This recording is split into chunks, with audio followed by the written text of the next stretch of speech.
Hi, I'm Catherine Haight, and I'm a member of the Board of Trustees of the Mount Wilson Institute, which manages the Mount Wilson Observatory in the mountains above Pasadena.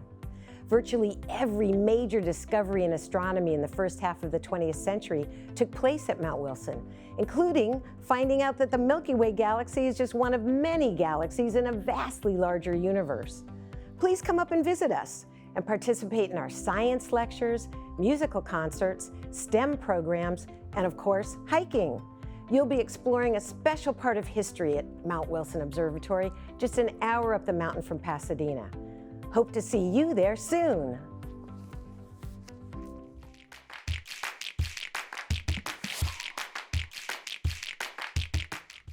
My name is Sam Hale, and I'm the chairman of the Board of Trustees of the Mount Wilson Institute, and we manage the observatory, the Mount Wilson Observatory on Mount Wilson above Pasadena. The Mount Wilson Observatory was founded in 1903 by my grandfather, George Ellery Hale. He came west from Chicago to put observatories on Mount Wilson because in the parlance of astronomy, some of the best seeing, the clearest sky, the calmest sky, is right above Mount Wilson. And the air coming off of the Pacific is so cool and calm that it allows for the best viewing of the sun and the stars on Mount Wilson, better than just about any other place in the country. Currently, our mission at Mount Wilson is to continue the legacy of my grandfather and these incredible telescopes that have been built over the last century on Mount Wilson, where the greatest discoveries in the history of astronomy took place. That is a monumental gift to humanity and certainly to the city of Pasadena, of which it is part. And we have programs there of tours that people can come to the mountain, walk around the top of this beautiful, serene, wooded area up there that these telescopes are placed between. They can go into the telescopes. If they want, they can organize a group and buy nights, a few hours on the telescope at night, or come and buy individual tickets for our individual ticket night to look through the telescopes. We have a cafe on the mountain, sandwiches and hot dogs and drinks and that sort of thing that you can come and have before you take a 2 to 2.5 hour tour of what's going on in the mountain. And we also have concerts once a month during our season. Our season begins the beginning of April, goes through the end of October, and monthly we have a concert in the dome of the 100-inch telescope. And then every month we also have an evening we call Talks and Telescopes, which is led off by a talk by an astronomer that starts at 5:30, and then we have a dinner available. We have a couple of food trucks that will come up for the public. They can bring their picnics if they like after the talk. And then the 100 and the 60-inch telescope become available. So you can line up and go right up and look through those two incredible instruments where so much of science happened over the last century. These telescopes are this array of telescopes, first of all, from the beginning of the 19th century through the first half of the 20th century, beginning of the 20th century, I should say, through, say, 1949, were the largest telescopes in the world. That's never been the case. There's no one place that's ever had the array of incredible telescopes that Mount Wilson has had. And it's with those telescopes that the greatest discoveries in the history of astronomy were made, whether it's a man named Harlow Shapley who discovered that Earth is not in the middle of the Milky Way, but we're in a distant suburb of the Milky Way, and then Edwin Hubble discovered in 1924 that the Milky Way is not the only part of the universe, that there's a gigantic universe beyond the Milky Way, and that is just an astounding discovery that he made. And then 5 years ago, in 1929, he discovered that the universe is expanding at an ever faster rate. So these discoveries are the most important gifts to science of astronomy that there've ever been. So the 100-inch telescope, where those big discoveries made, is along with Galileo's telescope, the first astronomical telescopes. They're the two most important telescopes in the history of astronomy. That spans a long time. And that's why that mountain is so important, because it's there that we started to understand where we came from. We came from those stars out there that we're looking at. We are part of the stars. Our DNA, a calcium of our teeth, the calcium in our bones and teeth, and everything that's a part of us came from the stars. So we've begun to realize where we came from as a species and as a world. Mount Wilson is somewhat unique in that we are a private entity. We're not funded by any government programs, any private institutions. The Mount Wilson Institute started in the mid-'80s when the Carnegie Institution of Science, which made the original commitments and payments to build the facilities, they decided that they were going to go and do new telescopes down in Chile because of it's so light down in the basin that it's difficult to do really deep space new astronomy. So we created the Mount Wilson Institute to run the facilities that were there at the time, and with no funding from Carnegie, from the government, Pasadena, US, California, anything. So we are self-sufficient, and that is one of our challenges. The facilities are owned by the Carnegie Institution of Science. The ground that we're on is owned by the Forest Service, and we are just the stewards of the observatory right now. So we have to raise our own money, and that is a challenge. We've been doing it, but one of the reasons that we're able to do it is we only have 5 paid people on the staff there. All the rest of the work that is done on the mountain is all done by volunteers. And it shows a commitment to the people of Pasadena and Los Angeles that so many of them come to work at the mountain. A lot come from Jet Propulsion Laboratory, Caltech, Carnegie, schools around Los Angeles, and just amateur astronomers who love what we're doing there. So our challenge is to keep the funds coming in, a lot through grants from private individuals and programs we're doing up there. But the funding is a challenge, but we've got our head above water. Well, we definitely collaborate with a lot of nonprofits around Los Angeles County and Southern California. Certainly our STEM education program is a very important part of what we do now, is our educational outreach. Last year we had 500 students come to the mountain from schools all over Los Angeles, and one of the things that we really want to do is reach out to underserved schools that don't have the budgets for the kind of science program we would hope young people would be exposed to. So we collaborate with them. We collaborate with people in the city of Pasadena, the Arts Center, because we have some art programs up there. We collaborate with just a number of not-for-profits. We have a person on our staff who reaches out to schools all over Southern California, tells them about our program, and answers questions because the word has gotten out about what we do. What happens is that children are brought up to the mountain, usually on a school bus, in the middle of the day. They come up to the mountain, they take a tour of the facilities, and then they come to our auditorium and they sit there, and one of the astronomers from Carnegie Observatories down in Pasadena, this is how they help us, this is another nonprofit that helps us, will come and give a talk about astronomy and what they've seen and what's important. And then they can actually go up into the telescopes and see them firsthand. And so it's about a half a day for each student. It's not an ongoing educational program, but a sort of introduction for them. Well, we are now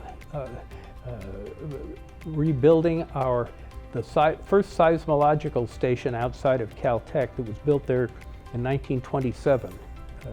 Caltech was one of the first schools in the country to have a division of seismology.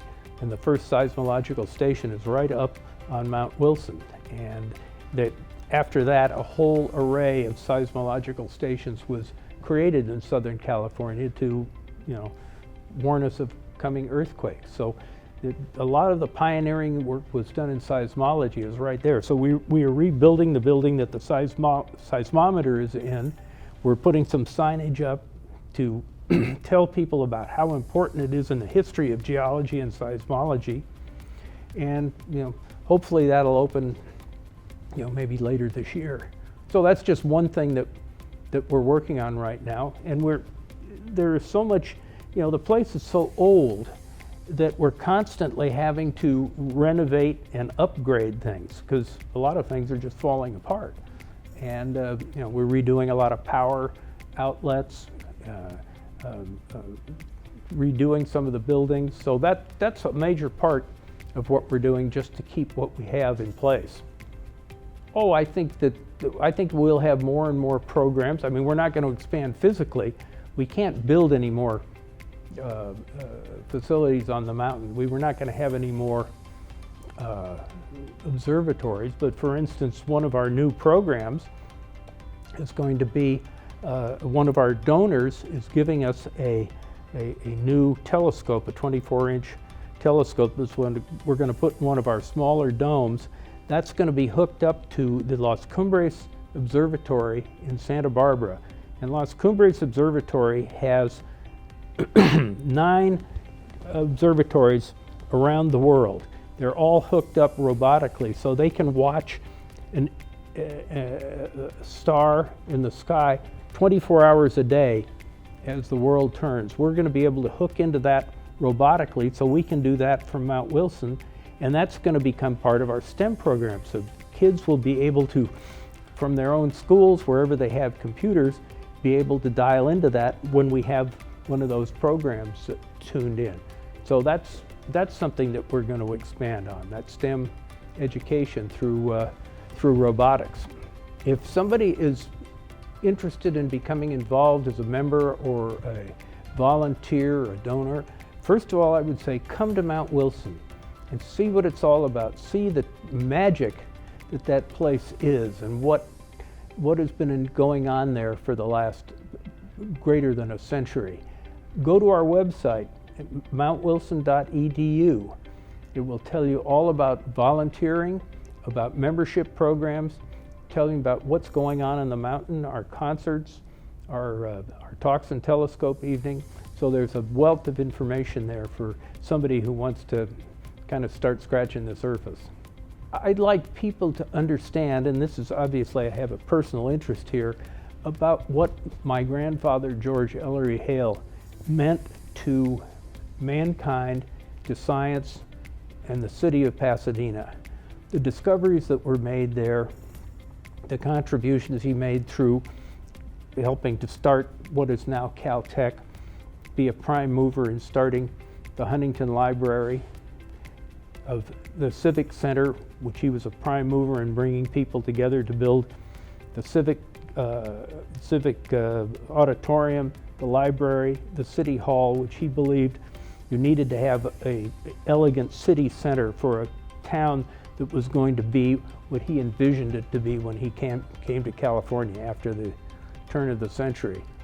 That's the kind of thing that I think people ought to appreciate about what my grandfather did and about why the city of Pasadena today is what it is. And I have said that the greatest thing that is missing in the city of Pasadena today is a statue of my grandfather, because people should know what he did and know that they're a part of a wonderful place that he helped create many years ago.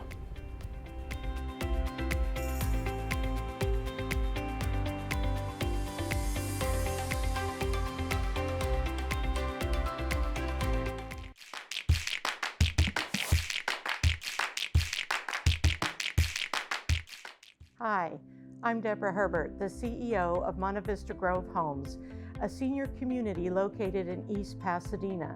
Our mission is to be a holistic and vibrant senior community filled with love, compassion, and creativity. We were founded in 1924 to serve retired ministers and missionaries of the Presbyterian Church. Since then, we have added 3 levels of assisted living that are open to everyone. So please check us out at mvgh.org. Thank you.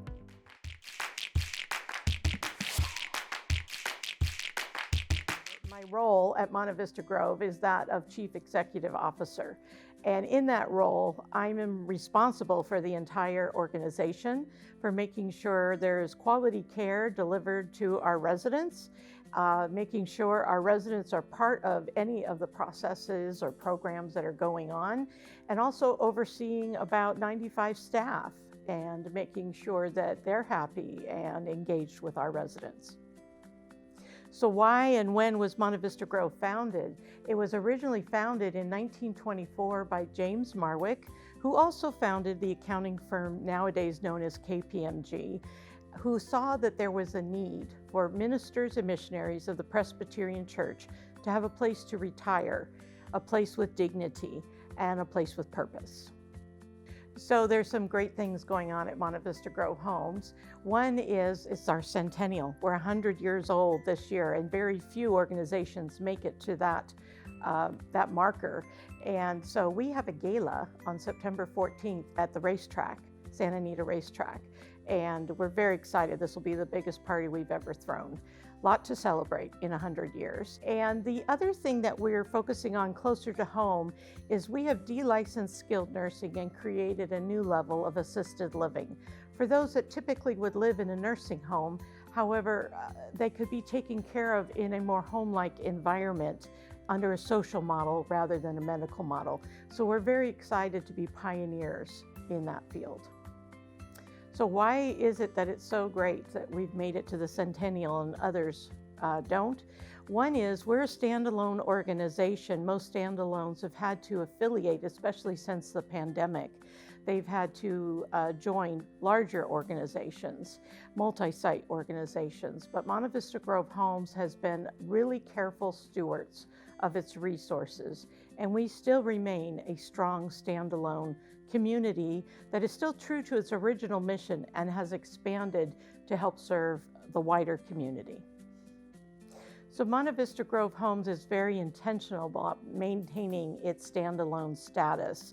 We focus on financial viability, we focus on resident satisfaction, we focus on having the right staff in the right roles, and we are always looking ahead to see what the economy and what the world is bringing ahead of us, and so that we're prepared.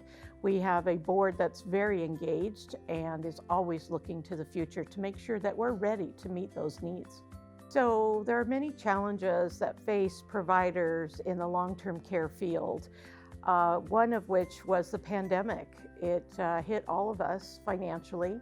Monte Vista Grove Homes, though, has a large number of supporters in the San Marino and Pasadena area that came alongside of us and either with their time, talent, or treasures made sure that we made it through that storm. We've been very good stewards of our resources, and so that enables us to continue to move forward and actually plan for the next 100 years. We are so excited about our upcoming gala on September 14th at the Santa Anita Racetrack. We've never had a party this big, but we feel you only turn 100 once, and we really want to celebrate. Other programs we have are our assisted living program, of which there are 3 different types. We have the Hearth, which is a typical light level assisted living. And then we have the Ranch House, which provides memory care in a very home-like setting. And then we have Stewart Cottage, which used to be skilled nursing, but has been remodeled to be a social model and now houses all the same residents that used to be in our skilled nursing facility, but in a much more relaxed home-like setting, receiving all the same care from all the same staff. And they're all open to everyone. Good question. So the difference between the social model and the medical model in the long-term care field is the medical model is like a mini hospital, skilled nursing facility under the auspice of the Department of Public Health. The social model is much more about resident preferences and a home-like setting, and it's under the auspice of the Department of Social Services. It is much more favorable for seniors as they like to age in place. It's favorable to seniors who like to age in place because they're able to receive all the support services they need without moving from their room. We can take care of them in that same setting. So Monte Vista Grove does collaborate with a number of nonprofits in the area. First and foremost, the Presbyterian churches in the area, San Marino Presbyterian Church, Pasadena Presbyterian Church, Knox Presbyterian Church, just to name a few. They are our trustees, they are our financial supporters, and they come to a lot of our programs and events. So some of the things that Monte Vista is looking forward to in the next 100 years is really looking at technology and girding our foundation for that. During the pandemic, the usage of technology, internet, and Zoom on our campus grew exponentially. And so we're looking to see how we can put in the infrastructure to better bring those services to our residents. So one of the things we're most proud of is in 2016, we embarked on the journey of creating a memory care center and a wellness center at the same time. So in 1 year, we had a capital campaign, raised over $4.5 million, and then built both buildings in 1 year on our campus. And they are absolutely beautiful, state-of-the-art. And the memory care has been full continuously since we opened in 2018.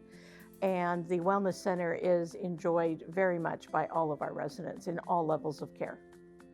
So a memory care center is an assisted living that is designed for people with different types of dementia.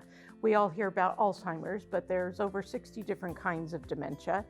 And what we focus on is what the resident can do, not what the resident can't do anymore. And so this is a home for up to 10 people to live in a very home-like setting, even has a kitchen where they can help with dishes and cooking and things that they would normally do and feel they have a sense of purpose in their everyday life. The Wellness Center is a 4,500 square foot building dedicated to exercise, wellness, and fitness. We have exercise equipment that is designed just for seniors. And then we have a large exercise room that is open for classes and other activities. We even have a massage therapist on site. We love volunteers in our organization. You can volunteer for anything as simple as helping with a tea party or reading to a resident, all the way to helping with maintenance on the grounds, or volunteering to help with our gala, or even becoming a board member. There's many ways to get involved, and getting your foot in the door as a volunteer often leads to you actually looking for a career in this same field. It's very rewarding. So if someone is interested in volunteering at Monte Vista Grove, just go to mvgh.org, and there will be a link under volunteer opportunities, and that will take you to a place where you can email the right person. I just want you to know what a special place Monte Vista Grove is. I have been there almost 29 years, and every day it is a place that gives back more to me than I give to it. I've learned something new every day from these amazing seniors, and I wish that the general population value the senior years as much as they value the younger years, because the wisdom that comes from these residents is profound.